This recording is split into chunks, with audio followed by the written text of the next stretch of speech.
내가 잡아줄게. 그냥 일종의 뇌가 일으키는 착각입니다. 아이가 죽을 수도 있었어. 보셨어요?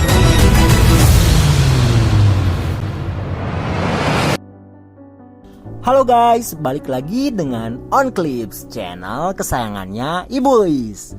Kali ini anaknya akan membahas film berjudul Recall yang diproduksi pada tahun 2021. Film ini menceritakan tentang seorang wanita yang mampu melihat masa depan pasca kecelakaan.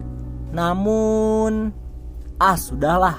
Sebelum kita ke alur ceritanya, anaknya Ibuis mau ingetin dulu ya guys, kalau konten ini berisi dengan full spoiler. By the way, jangan lupa untuk like, komen, subscribe, dan nyalakan tombol loncengnya ya guys. So, tanpa berlama-lama lagi, kuy langsung aja kita ke alur ceritanya.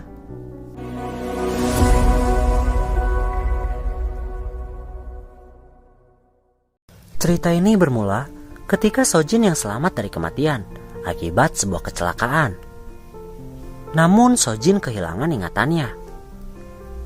Kemudian dia mengetahui bahwa dia adalah seorang anak yatim piatu yang hanya mempunyai seorang suami sebagai keluarganya. Akhirnya Sojin pun pulih dan sang suami yaitu Ji-hoon membawanya kembali ke rumah. Ketika di rumah, Sojin melihat sebuah lukisan dengan pemandangan danau yang indah yang berada di negara Kanada. Ternyata sebelum kecelakaan itu terjadi, Sojin menginginkan untuk bermigrasi ke sana. Keesokan harinya, ketika Sojin berada di dalam lift, dia bertemu dengan seorang gadis kecil, lalu mencoba berbincang dengannya.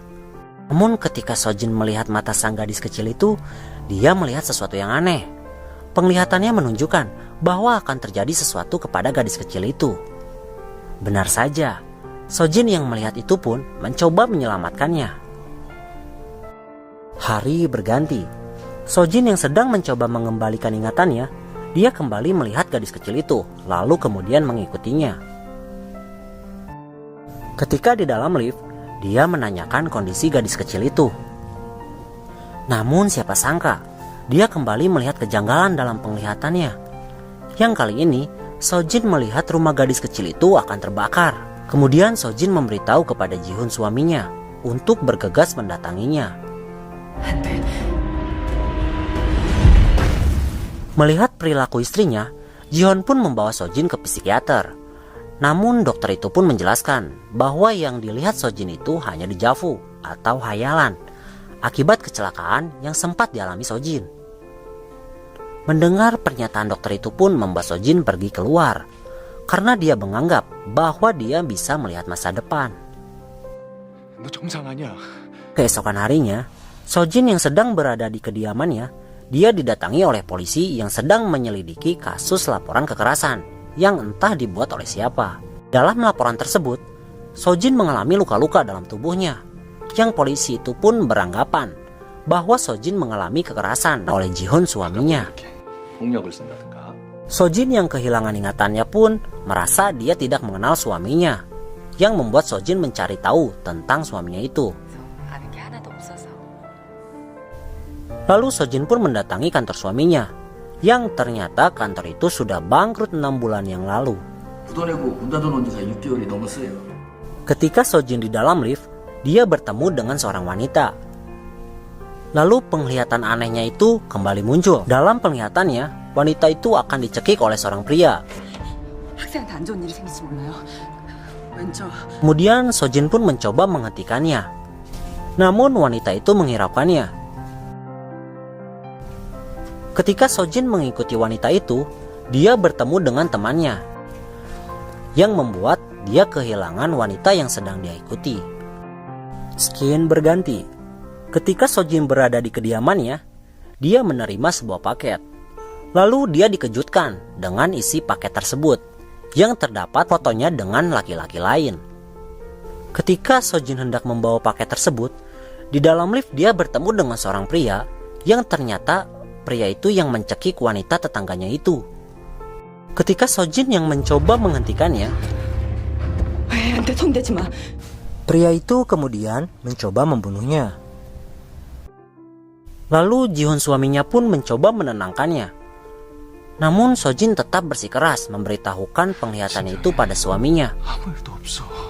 Pada malam harinya, Sojin yang merasa penasaran lalu mendatangi rumah wanita tetangganya itu.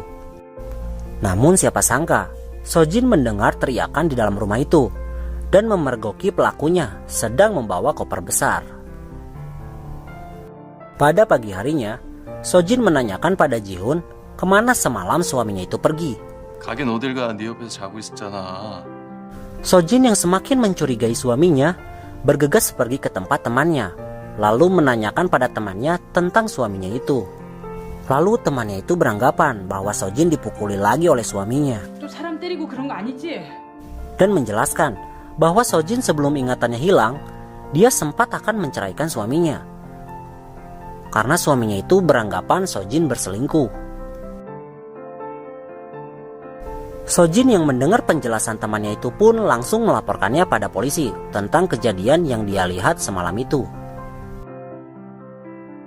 그러니까 706호에 사는 사람이 살해를 당했고 Ji-hoon yang mengetahui Sojin sedang berada di kantor polisi bergegas menyusulnya. Lalu Sojin pun menuduh suaminya membunuh pria tetangganya itu. 7층 남자, 저 사람이 죽였다고요. Polisi yang mendengar pernyataan Sojin pun kemudian mendatangi lokasi kejadian. Namun siapa sangka, ternyata rumah itu tidak ada penghuninya atau kosong karena unit 706 belum terjual.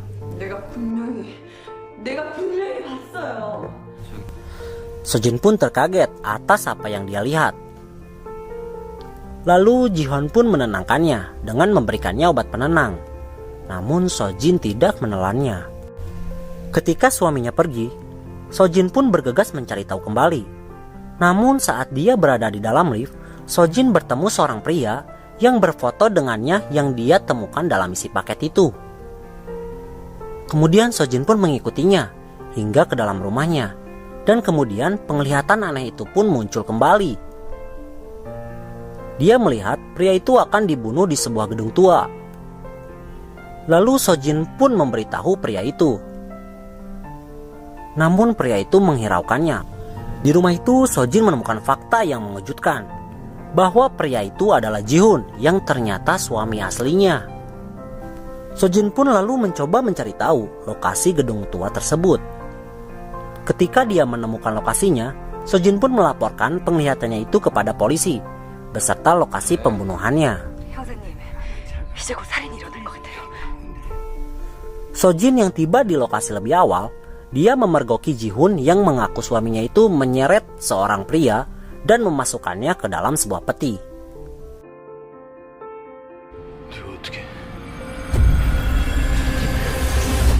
Ji-hoon yang mengetahui bahwa Sojin memergokinya bergegas mengejar Sojin. Ketika pria yang mengaku Ji-hoon itu mencoba menjelaskannya, Sojin tetap tidak mempercayainya. Polisi yang tiba di lokasi pun lalu menangkap pria yang mengaku Ji-hoon itu. Kemudian Sojin pun mencoba menunjukkan kepada polisi mayat pria yang dimasukkan ke dalam peti. Namun siapa sangka, mayat itu pun ternyata tidak ada.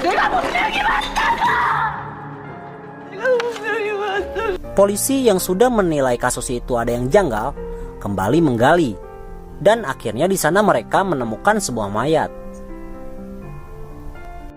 Ketika di kantor polisi, Ji-hoon yang mengaku suaminya itu ternyata Kim Sun-woo, yang adalah kakak angkat dari Sojin. Lalu Sojin pun mencoba berbicara dengan Sun-woo dan meminta penjelasan atas apa yang terjadi. Sun-woo pun menjelaskan bahwa dia membunuh Ji-hoon suaminya dan hendak membunuh Sojin demi mengklaim asuransinya. 더 이상 할 말 없습니다. Keesokan harinya, ketika Sojin menuju kembali ke rumahnya, dia kembali bertemu dengan gadis kecil itu.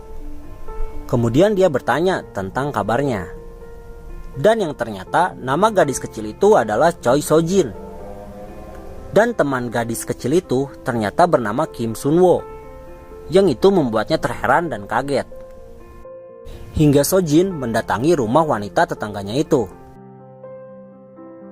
Ternyata yang selama ini dia lihat itu hanyalah imajinasi dari ingatan masa lalunya. Gadis kecil dan wanita tetangganya itu adalah Sojin di masa lalunya. Yang akhirnya Sojin pun mengingat ketika dia hendak dibunuh oleh ayah angkatnya. Dan kakak angkatnya lah yang menyelamatkannya, yaitu Sunwo.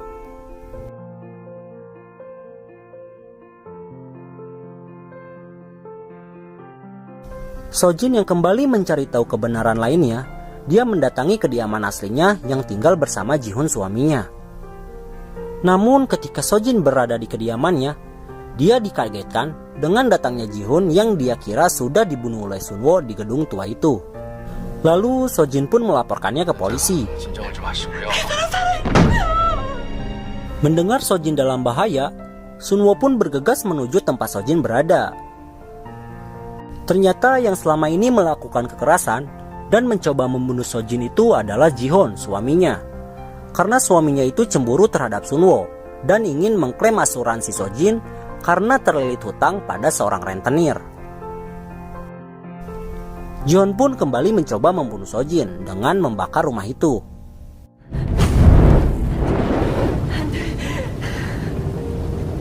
Sunwo yang tiba di lokasi melihat Jihun yang hendak melarikan diri, lalu mereka pun terlibat perkelahian yang membuat Sunwo tertusuk di bagian perut. Sunwo yang mengetahui keberadaan Sojin bergegas menyelamatkannya.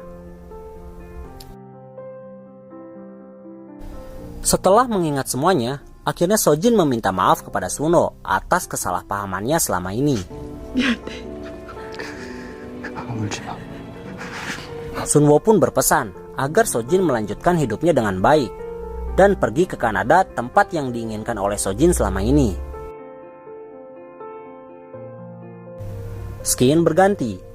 Sojin yang selamat dari kejadian itu menanyakan keberadaan Sunwo kakaknya. Namun sayang, Sunwo tidak terselamatkan karena berusaha menyelamatkan Sojin dari api yang besar itu. Sojin pun kembali mengingat masa-masa dia bersama Sunwo. 호수가 보이는 예쁜 집에서. Dan dia berharap bisa tinggal di sana bersamanya.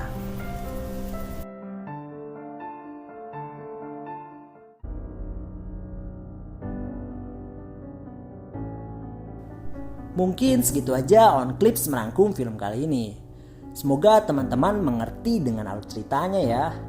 Dan sampai jumpa di alur cerita berikutnya. Bye!